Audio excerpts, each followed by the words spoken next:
നമസ്കാരം. ഹെറിറ്റേജ് ബൈസിന്റെ പുതിയ അധ്യായത്തിലേക്ക് എല്ലാ പ്രിയപ്പെട്ട പ്രേക്ഷകർക്കും സ്നേഹപൂർവ്വം സ്വാഗതം. അതെ, നമ്മളിന്ന് എവിടെയാണ് എത്തിയിരിക്കുന്നത്? അതിനു മുമ്പ് ഞാൻ ഒരു കാര്യം ചോദിച്ചോട്ടെ. ഒരു നാടിൻ്റെ പേര് ഒരു വ്യക്തിയോട് കൂട്ടിച്ചേർക്കുന്ന എപ്പോഴാണ്? രണ്ട് കാര്യമാണ്. ഒന്ന്, ആ നാട് ആ വ്യക്തിയെ അത്രമേൽ സ്നേഹിക്കുന്നു എന്നുള്ളതാണ് അർത്ഥം. അതുപോലെ തന്നെ ആ വ്യക്തി ആ നാടിനെ അത്രമേൽ ആദരിക്കുന്നു എന്നുള്ളതാണ് അതിനർത്ഥം. അതെ, ഒരു കവിയുടെ വീടിന് മുൻപിലാണ് ഞാൻ നിൽക്കുന്നത്. ആ കവിയുടെ വരികളിൽ ആ നാടിനെക്കുറിച്ചും ആ നാടിൻ്റെ നന്മയെക്കുറിച്ചും ഒക്കെ ഉണ്ട്. അതുപോലെ തന്നെ ആ നാടിൻ്റെ നന്മയും ലാളിത്യവും ഒക്കെ അദ്ദേഹത്തിൻ്റെ വരികളിലുമുണ്ട്. ഞാൻ നിൽക്കുന്നത് പത്തനംതിട്ട ജില്ലയിലെ വെണ്ണിക്കുളം എന്ന ആ കൊച്ചു ഗ്രാമത്തിലാണ്. ഇപ്പോൾ നിങ്ങൾക്ക് മനസ്സിലായി കാണും, വെണ്ണിക്കുളം എന്ന ഗ്രാമത്തിൻ്റെ പേര് സാഹിത്യലോകം, അങ്ങനെ ലോകം മുഴുവൻ അറിയപ്പെട്ടത് ഒരു പ്രധാനപ്പെട്ട കവിയുടെ പേരിലാണ്, വെണ്ണിക്കുളം ഗോപാലക്കുറുപ്പ്. അദ്ദേഹത്തിൻ്റെ ജന്മഗ്രഹത്തിൻ്റെ മുൻപിലാണ് ഞാൻ നിൽക്കുന്നത്. അദ്ദേഹം തൻ്റെ ബാല്യവും കൗമാരവും യൗവനവും ചെലവിട്ട ആ വീട്ടിൽ, ഇവിടെയെല്ലാം അദ്ദേഹത്തിൻ്റെ കവിതകളും കൃതികളും നടക്കുന്നുണ്ട്. അദ്ദേഹത്തിൻ്റെ കാറ്റിൽ പോലും ഉണ്ടെന്നാണ് ഞാൻ വിശ്വസിക്കുന്നത്. നമുക്കെല്ലാവർക്കും അദ്ദേഹത്തിൻ്റെ ആ ചരിത്രത്തിലേക്ക്, ആ വിശേഷങ്ങളിലേക്ക് പോവാം.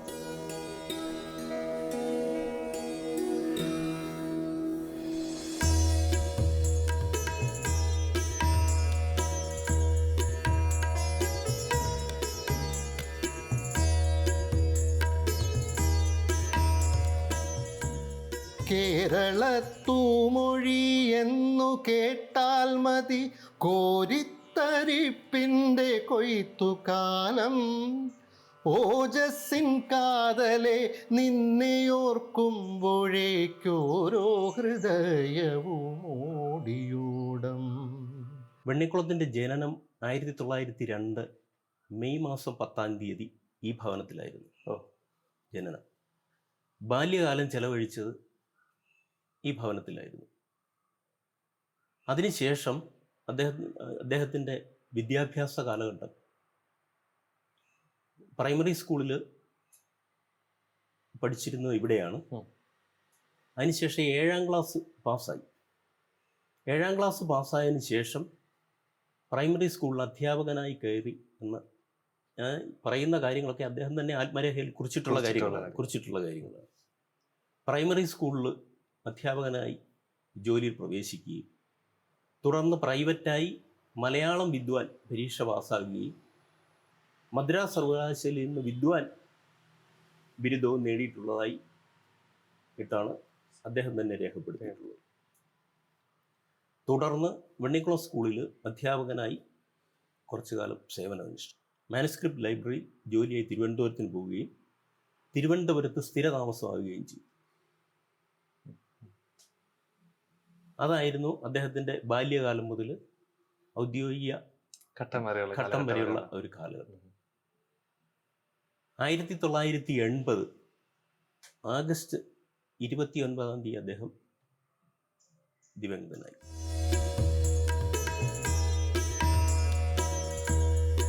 ഈ വെണ്ണിക്കുളം എന്ന ഈ നാട് അദ്ദേഹവുമായിട്ടുള്ള ഒരു ബന്ധം എങ്ങനെയാണ്? വെണ്ണിക്കുളം നാട് എപ്പോഴും അദ്ദേഹത്തിന്റെ ഈ സാഹിത്യ ജീവിതത്തിലോ അദ്ദേഹത്തിന്റെ വ്യക്തി ജീവിതത്തിലോ ഒക്കെ എത്രമാത്രം അദ്ദേഹത്തെ സ്വാധീനിച്ചിട്ടുണ്ടെന്ന് എവിടെയും അദ്ദേഹം തന്നെ ആത്മകഥയിൽ പല കാര്യങ്ങളും രേഖപ്പെടുത്തിയിട്ടുണ്ട്. വെണ്ണിക്കുളം എന്ന് പറയുന്ന ഗ്രാമത്തിൻ്റെ പഴയ ഒരു സൗന്ദര്യം അദ്ദേഹത്തിൻ്റെ വാചകം തന്നെ പറയുകയാണെങ്കിൽ, മലകളും നെൽപ്പാടങ്ങളും കരിമ്പിൻ തോട്ടങ്ങളും ഒക്കെ ഉൾപ്പെടുന്ന ഒരു പ്രദേശമായിരുന്നു ആ കാലത്ത് വെണ്ണിക്കുളം. മണിമലയാറിൻ്റെ തീരത്ത് അങ്ങനെ വളരെ മനോഹരമായ ഒരു പ്രദേശമായിട്ടാണ് വെണ്ണിക്കുളം അദ്ദേഹം തന്നെ രേഖപ്പെടുത്തി. അദ്ദേഹത്തിന്റെ കവിതകളെ കുറിച്ച് പഠിച്ചുകൊണ്ട് ഇവിടെ വിദ്യാർത്ഥികളും ഗവേഷക വിദ്യാർത്ഥികളും തീർച്ചയായും എല്ലാ ഇടയ്ക്കിടയ്ക്ക് കുട്ടികളെയും കൊണ്ട് സ്കൂളുകളിൽ നിന്ന് ഇവിടെ വരാറുണ്ട്, ഈ ഭവനത്തിൽ വരാറുണ്ട്. എനിക്ക് അതിന്റെ കൂടെ തന്നെ ഒരു കാര്യം പറയണം. ഇതിന്റെ തൊട്ടടുത്തൊരു വാൾ ഇരിപ്പുണ്ട് കേട്ടോ. ഇതെനിക്ക് ഒരു അതിശയമായി തോന്നി. പഴയ വാളാണ് അല്ലേ? അതെ. ഇത് ആ ഒരു കാലഘട്ടത്തിൽ ഇതെന്താ ഒരു പള്ളി, ഒരു അമ്പലവുമായിട്ടുള്ള ഒരു ബന്ധമുണ്ടെന്ന് ഞാൻ കേട്ടിട്ടുണ്ട്. കല്ലൂപ്പാറ. കല്ലൂപ്പാറ നമ്മുടെ വെണ്ണിക്കുളത്തിന് അടുത്താണ് കല്ലൂപ്പാറ ക്ഷേത്രം. എങ്ങനെയാണ് ആ ഒരു ബന്ധം? എങ്ങനെയാണ്?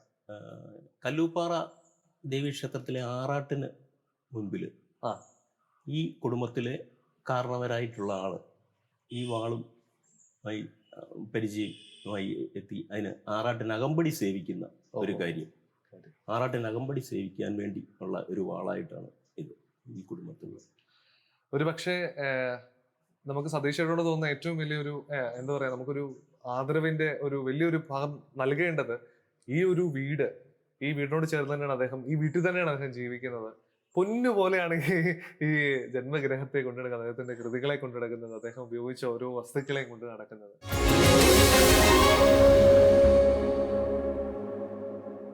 വശ്യമാം ശൈലിയിൽ നിന്നെ ജയിപ്പൊരു വിശ്വമനോഹര ഭാഷയുണ്ടോ? ത്വൽകർമ്മമണ്ഡലം വിസ്തൃതമല്ലൊരു കൈക്കുടവട്ടമായിരിക്കാം. മഹാകവി വെണ്ണിക്കുളം ഗോപാലക്കുറുപ്പിന്റെ അനന്തരവൻ, സാഹിത്യകാരനും അധ്യാപകനും പ്രഭാഷകനും ഒക്കെയായ പ്രൊഫസർ ഹരീന്ദ്രനാഥക്കുറുപ്പിന്റെ മകൻ, പ്രശസ്ത ചലച്ചിത്ര പിന്നണി ഗായകനും സംഗീത സംവിധായകനും ഒക്കെയായ അവതാരകനുമായ ഏറ്റവും സ്നേഹം നിറഞ്ഞ രാജേഷ് ഹരീന്ദ്ര ചേട്ടാ, നമസ്കാരം. നമസ്കാരം.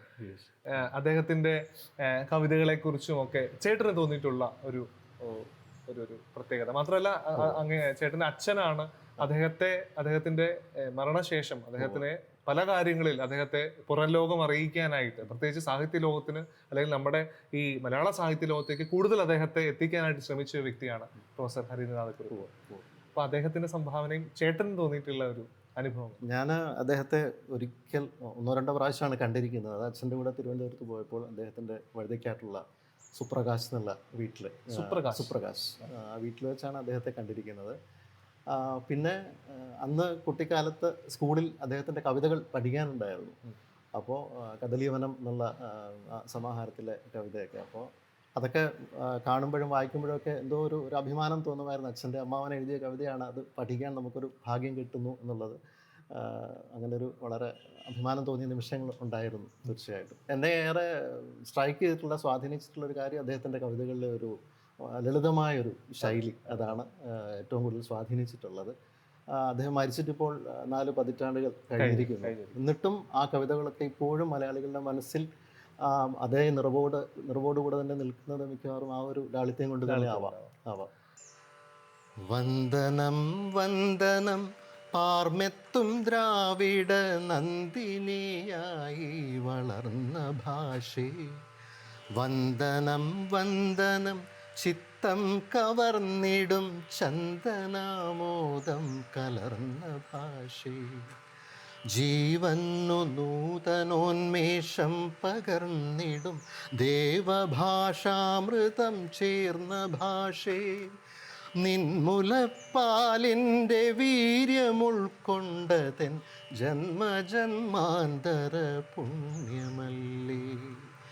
വശ്യമാം ശൈലിയിൽ നിന്നെ ജയിപ്പൊരു വിശ്വമനോഹര ഭാഷയുണ്ടോ? ത്വൽകർമ്മമണ്ഡലം വിസ്തൃതമല്ലൊരു കൈക്കുടവട്ടമായിരിക്കാം. എങ്കിലും നിൻ കീർത്തിയെത്താത്തതെങ്ങുവൻ ശങ്കരദേശിക ദേശഭാഷേ. കേരളത്തൂമൊഴി എന്നു കേട്ടാൽ മതി കോരിത്തരിപ്പിൻ്റെ കൊയ്ത്തുകാലം. ഓജസ്സിൻ കാതലെ നിന്നെയോർക്കുമ്പോഴേക്കോരോ ഹൃദയവും ഓടിയോടം. കാണിക്ക വച്ചിടാം സർവവും ശോഭനേ, മാണിക്യ വീണ നീ മീട്ടിയാലും. അദ്ദേഹത്തിന്റെ 30-ലധികം രചനകൾ വന്നിട്ടുണ്ട്, പല വിഭാഗങ്ങളിലായിട്ട്. കവിതാ സമാഹാരങ്ങൾ വന്നിട്ടുണ്ട്, ബാലസാഹിത്യ രചനകൾ വന്നിട്ടുണ്ട്, നാടകങ്ങള്, നോവല്, ഖണ്ഡകാവ്യങ്ങള്, അതുപോലെ ഏറ്റവും പ്രധാനമായി 3 വിവർത്തന കൃതികളും വന്നിട്ടുണ്ട്. അതിൽ പ്രധാനമായിട്ട് പറയുകയാണെങ്കിൽ കവിതാ സമാഹാരങ്ങളിൽ മാണിക്യവീണ, കദളീവനം, കാമസുരഭി, അതുപോലെ തന്നെ വെളിച്ചത്തിന്റെ അമ്മ, സ്വരാജ്യ ഗീത, സൗന്ദര്യ പൂജ, അമൃതാഭിഷേകം, പൊന്നമ്പലമേട്, അതുപോലെ വിവർത്തന കൃതികൾ 3 എണ്ണം ഉണ്ട്. പ്രധാനമായും തുളസീദാസ രാമായണം, ഭാരതിയുടെ കൃതികൾ, അതുപോലെ തന്നെ തിരുക്കുറൽ. കേരള സാഹിത്യ അക്കാദമി അവാർഡ് കിട്ടിയത് മാണിക്യവീണയ്ക്കാണ്. കാമസുരഭിക്കാണ് കേന്ദ്ര സാഹിത്യ അക്കാദമി അവാർഡ് കിട്ടിയത്. പിന്നെ തുളസീദാസ് രാമായണം അത് വിവർത്തന കൃതിയാണ്, അതിനാണ് ഓടക്കുഴൽ അവാർഡ്. ഓടക്കുഴൽ പുരസ്കാരം കിട്ടിയത്. അപ്പം കയ്യിലെ പുസ്തകങ്ങളുമായിട്ടാണ് ദേവിക നിൽക്കുന്നത്. ഇത് കൈരളി കോശം, അദ്ദേഹത്തിന് നിഘണ്ടുവാണ്. ഈ ഒരു നിഘണ്ടു രചിച്ചിട്ടുണ്ട്. അത് ഞാൻ പറഞ്ഞ അദ്ദേഹത്തെ കവി എന്നതിലേക്ക് മാത്രം ഒതുങ്ങി നിൽക്കാതെ വിവിധ മേഖല ഒരു നിഘണ്ടു ഒക്കെ ഒരു ആ കാലത്ത് ഇത് എനിക്ക് തോന്നുന്നു അന്നത്തെ വില 2 രൂപയാണ് അത് എഴുതി കാണിച്ചിരിക്കുന്നത്. 2 രൂപ വില. ഏകദേശം പഴക്കം 1928-ലാണിത്. 1928 കേരള ഭാഷയെ പിന്നെയും പിന്നെയും വീരസൂവാക്കേണ്ട വിദ്യാർത്ഥി മുഖ്യരെ കൗതുകത്തോടിത നിങ്ങൾ തൻ കൈകളിൽ കൈരളി കോശം സമർപ്പിച്ചിടുന്നു ഞാൻ എന്നാണ് അദ്ദേഹം എഴുതിയിരിക്കുന്നത്.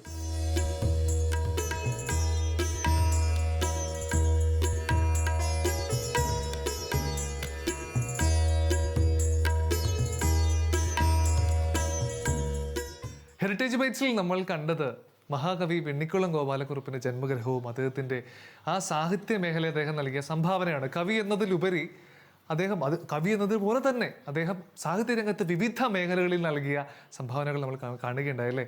തീർച്ചയായിട്ടും അതൊക്കെ ഒരിക്കലും വിസ്മരിക്കപ്പെടേണ്ടതല്ല. ഇനിയും അത് കൂടുതൽ നമ്മൾ അതിനെക്കുറിച്ച് പഠിക്കണം, കൂടുതൽ ലോകമെങ്ങും അറിയണം. ശരി, നമ്മളിപ്പോൾ നിൽക്കുന്നത് വെണ്ണിക്കുളത്താണ്. വെണ്ണിക്കുളത്തിന് തൊട്ടടുത്തുള്ള പുല്ലാടെന്ന് പറഞ്ഞ സ്ഥലം. പുല്ലാട് ഒരു പ്രത്യേക കിഴങ്ങ് വർഗത്താൽ വളരെ പ്രശസ്തി ആർജിച്ചതാണ്. അത് മാത്രമല്ല വിവിധ കാര്യങ്ങളുണ്ട്. ഈ കാര്യം പുല്ലാടൻ കപ്പ കൊണ്ടൊരു വിഭവം തയ്യാറാക്കിയാലോ? ദ ഹെറിറ്റേജ് ബൈറ്റ്സിൽ അടുത്തത് അങ്ങനെയാണ്. ഒരു പുല്ലാടൻ കപ്പ കൊണ്ടൊരു വിഭവമായിട്ട് ഒരു ആനി നമ്മളെ കാത്തിരിക്കുകയാണ്. നമുക്ക് ആന്റിയുടെ അടുത്തേക്ക് പോവാം.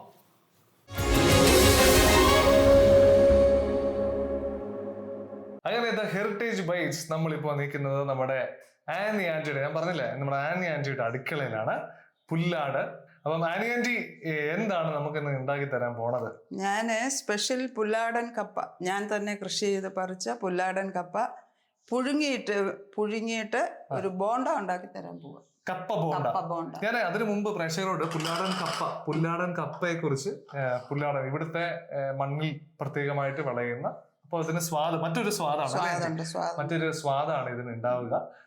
നമുക്കറിയാം പുല്ലാട് എന്നൊക്കെ പറഞ്ഞ പ്രദേശം പമ്പയാറിനോട് ചേർന്നിരിക്കുന്ന പ്രദേശങ്ങളാണ്. അപ്പം വളക്കൂറുള്ള മണ്ണാണ്, അതിന് രുചിയും വ്യത്യാസമായിരിക്കും. ഇപ്പൊ ആന്റി തന്നെ കൃഷി ചെയ്ത പുല്ലാടൻ കപ്പയാണ്. ആന്റി, അപ്പൊ നമുക്ക് ആദ്യത്തെ പ്രോസസ്സ് എന്താണ്? ആദ്യത്തെ പ്രോസസ്സ് നമ്മൾ വെളിച്ചെണ്ണ ഒഴിച്ചിട്ട് ഉള്ളി, പച്ചമുളക്, കരിയാപ്പില വഴറ്റണം. അപ്പൊ നമുക്ക് തുടങ്ങാം. ഓക്കെ. നമ്മള് ഗ്യാസ് ഓൺ ആക്കി നോൺ സ്റ്റിക്ക് ഒരു പാത്രം വെച്ച്, ഏത് ചീനച്ചട്ടി ആയാലും കുഴപ്പമില്ല. അപ്പം ആദ്യം നമ്മളിപ്പം വെളിച്ചെണ്ണ ഉണ്ട്. ഇവിടുത്തെ കൊപ്ര ആട്ടിയ വെളിച്ചെണ്ണയാണ്. ആ വെളിച്ചെണ്ണ ഒഴിക്കാം. ഒഴിക്കട്ടെ. ഒഴിച്ചോ. ഒരു 1.5 സ്പൂൺ മതി. 1.5 സ്പൂൺ മതി. പാൻ ഒന്ന് ചൂടായി കഴിയുമ്പോ അല്ലേ? പാൻ ഒന്ന് ചൂടായി കഴിയുമ്പോ വെളിച്ചെണ്ണ ഒഴിച്ചു ഈ അരിഞ്ഞു വെച്ച ഉള്ളി ഇതെല്ലാം കൂടെ അരിഞ്ഞു വെച്ച ഉള്ളിയും പച്ചമുളകും കറിവേപ്പിലയും കൂടെ ഇതിനകത്ത് ഇട്ടേക്കാണ്. അതിങ്ങനെ വഴറ്റി ഒന്ന് സോഫ്റ്റ് ആകണം. സോഫ്റ്റ് ആയില്ലെങ്കിൽ നമ്മൾ ബോൾ ഉണ്ടാക്കുമ്പോൾ ബോൾ പൊട്ടിപ്പോവും. അതുകൊണ്ട് നമ്മൾ കട്ട്ലേറ്റിനൊക്കെ വഴറ്റുന്ന പോലെ തന്നെ വഴറ്റിയെടുക്കണം. ഇതിനകത്ത് ഇഞ്ചിയില്ല, കട്ട്ലേറ്റിന് ഇഞ്ചി ഇടും. ഞാൻ ഇഞ്ചി ഇട്ടിട്ടില്ല. ഇഞ്ചി വേണ്ടവർക്ക് ഇടാൻ, ചിലർ ഇടാറുണ്ട്, പക്ഷെ ഞാൻ ഇടാറില്ല. പുല്ലാടെന്ന് പറയുമ്പോൾ ആദ്യം മനസ്സിലേക്ക് വരുന്ന വിഭവം പുല്ലാടൻ കപ്പ തന്നെയാണ്. അപ്പൊ നമുക്കറിയാം ഈ വെണ്ണിക്കുളമാണെങ്കിലും പുല്ലാടാണെങ്കിലും കുറിയന്നൂർ എന്നൊക്കെ പറഞ്ഞ സ്ഥലങ്ങളുണ്ട്. കുറിയന്നൂർ എന്നൊക്കെ പറഞ്ഞാൽ നമുക്കറിയാം വിവിധ കായിക ഇനങ്ങൾക്ക് പേരുകേട്ട സ്ഥലമാണ്. അതെ, എല്ലാ കൃഷിയും ഉണ്ടായിരുന്നു പണ്ട്. കൃഷിക്കാരുടെ ഏറിയാണ്. അപ്പച്ചനൊക്കെ ഭയങ്കര കൃഷിക്കാരായിരുന്നു. ഇപ്പം ചെറുതായിട്ട് വഴന്ന് വന്നെന്ന് തോന്നുന്നു. വഴന്ന് വരുമ്പം നമ്മള് കപ്പ ഇടാൻ പോവുകയാണ്. കപ്പ ഇതിനകത്തോട്ട് ഇട്ടിട്ട് നമ്മളിത് കുത്തി ഉടയ്ക്കണം.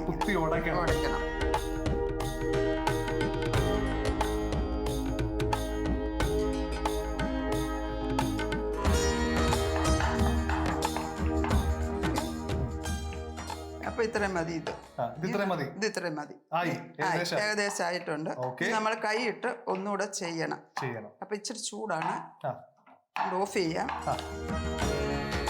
ആന്റി നമ്മൾ ഈ കപ്പ ബോണ്ട ഉണ്ടാക്കുമ്പോ ഈ ബോണ്ടയ്ക്ക് അകത്ത് ഈ കപ്പ അല്ലെ പുറം സ്ഥലം അതിന്റെ ഔട്ടർ സർഫസ് ഇന്നർ സർഫസ് അല്ലേ നമ്മള് അകത്ത് എന്തൊക്കെയാ ഫില്ല് അകത്ത് നമ്മള് കോഴിക്കോട്ട ഉണ്ടാക്കുമ്പം അരി കുഴച്ച് ഉരുട്ടി അതിനകത്ത് ഹോൾ ഉണ്ടാക്കി പിന്നെ തേങ്ങായും പിന്നെ ഇതൊക്കെ വെക്കുന്നത് പോലെ തന്നെ ഇതിനകത്തും അതുപോലെ ഉണ്ട ഉണ്ടാക്കി അതിനകത്തൊരു ഹോൾ ഉണ്ടാക്കി അതിനകത്ത് നോൺ വെജ് വേണ്ടവർക്ക് ബീഫോ അല്ലെങ്കിൽ മീൻപീര ഇരിപ്പുണ്ടെങ്കിൽ അതോ അല്ലെങ്കിൽ എന്തെങ്കിലും നമ്മുടെ ഈ കട്ട്ലേറ്റിന് നമ്മൾ ഉണ്ടാക്കുമല്ലോ മിൻസ് മീറ്റ് അത് ഇതിലേതെങ്കിലും ഫില്ല് ചെയ്യാം എല്ലാം ടേസ്റ്റ് ചെയ്യാം.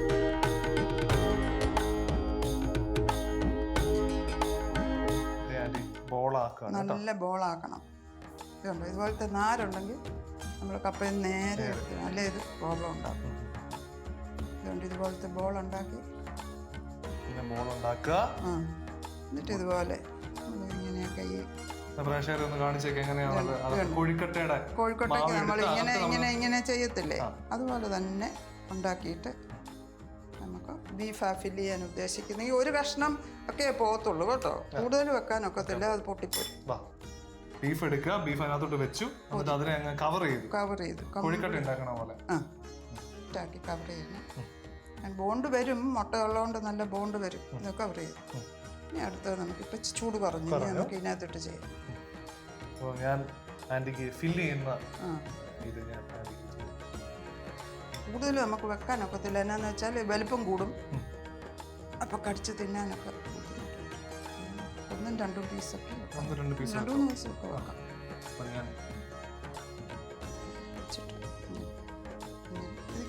കോഴിക്കോട്ട് ഉണ്ടാക്കുന്ന സെയിം സ്റ്റൈൽ കപ്പയും ബീഫും ആകുന്നൊരു വ്യത്യാസമുണ്ട്. നമുക്ക് ഒരു വെജിന്റെയും കൂടെ ഉണ്ടാക്കാം. ഇങ്ങനെ ശരിക്കും മുളക് ചമ്മന്തിയാണ്. ചമ്മന്തിയാ ഈ പുല്ലാടൻ കപ്പ പുഴുങ്ങിയിട്ട് നമ്മള് ഇത് കൂട്ടി കഴിക്കും. ഇത് കുറച്ച് ഒരു സ്പൂൺ കുറച്ച്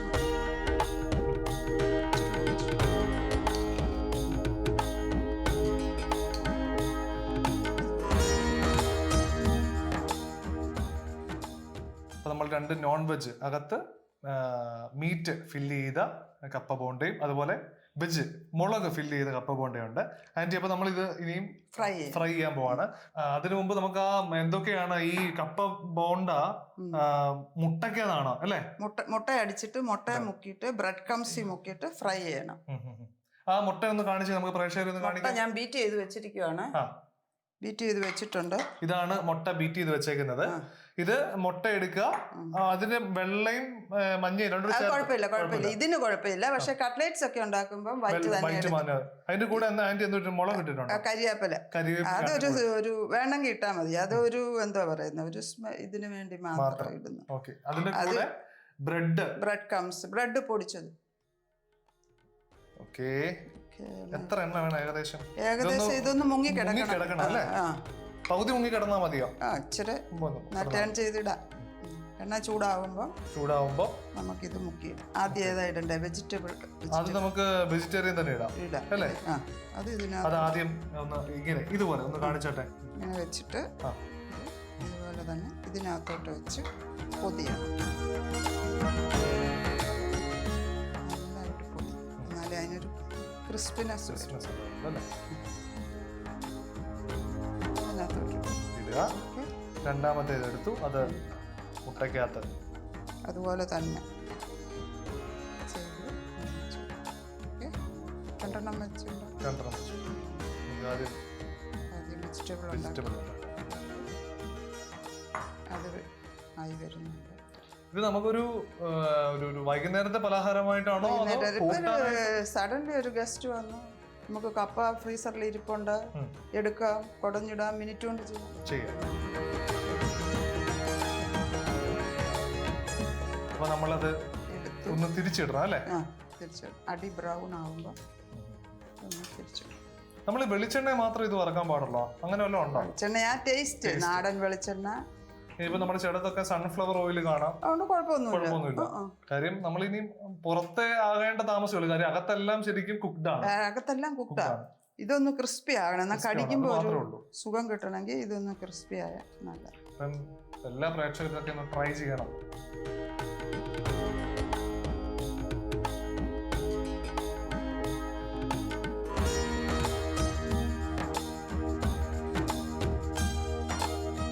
വെജ് കപ്പ ബോണ്ടയും എടുക്കുകയാണ്. നമ്മുടെ പാത്രത്തിലേക്ക് അത് പകരാണ് മാറ്റാണ്. Okay okay. അപ്പൊ അതിനെ നമുക്കൊന്ന് ടേസ്റ്റ് ചെയ്ത് നോക്കാം. ഓക്കെ. പ്രേക്ഷകരുടെ എല്ലാ അനുമതിയോടുകൂടി ഞാനത് കഴിക്കാൻ പോവുകയാണ്. ആനി ആന്റിയുടെ സ്പെഷ്യൽ. അങ്ങനല്ല, അത് എടുത്ത് കടിക്കണം. ആ ചൂടുണ്ട്. ചട്നി സൂപ്പറാണ്. പക്ഷെ പൊള്ളരുത്. എത്ര ചൂടായാലും ഇത് കഴിക്കും. സൂപ്പറാണ് കേട്ടോ, ഒന്നും പറയാനില്ല. ദേ കണ്ടോ, ഞാൻ കടിക്കുമ്പോ ഒരു സൗണ്ട് കേൾക്കാം.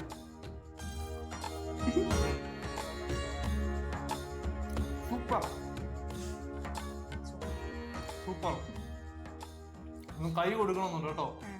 ഞാനത് എരിവുള്ള അടിപൊളി. Aunty super.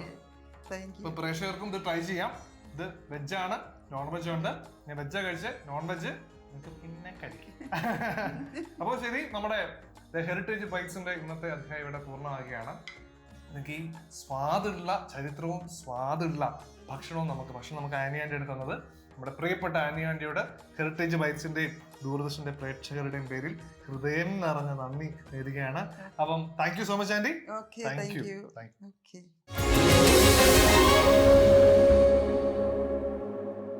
ലാളിത്യവും പ്രസാദാത്മകത നിറഞ്ഞ വരികളിലൂടെ ഒട്ടേറെ സംഭാവനകൾ മലയാള സാഹിത്യത്തിന് നൽകിയ മലയാളത്തിന്റെ പ്രിയപ്പെട്ട കവി, മഹാകവി വിണ്ണിക്കുളം ഗോപാലകുറുപ്പിനെ നമുക്ക് കൂടുതൽ അടുത്തറിഞ്ഞു അറിയാൻ സാധിച്ചു എന്ന് ഞാൻ വിശ്വസിക്കുകയാണ് കേട്ടോ. അതുപോലെ തന്നെ നമ്മുടെ കപ്പ, പുല്ലാടൻ കപ്പയിൽ തീർത്ത കപ്പ ബോണ്ട, നമ്മുടെ ആനി ആന്റിയുടെ ആ ഒരു രുചിക്കൂട്ട് നിങ്ങൾക്ക് എല്ലാവർക്കും കൂടുതൽ പഠിക്കുവാൻ, ആ രുചിക്കൂട്ട് ഇനി ട്രൈ ചെയ്യുവാൻ സാധിക്കുമെന്ന് വിശ്വസിക്കുന്നു. അപ്പോൾ നമുക്ക് അടുത്ത അധ്യായത്തിൽ, ഹെറിറ്റേജ് ബൈറ്റ്സിന്റെ അടുത്ത അധ്യായത്തിൽ കണ്ടുമുട്ടാം. അതുവരേക്കും വിടവാങ്ങുന്നു. നന്ദി, നമസ്കാരം.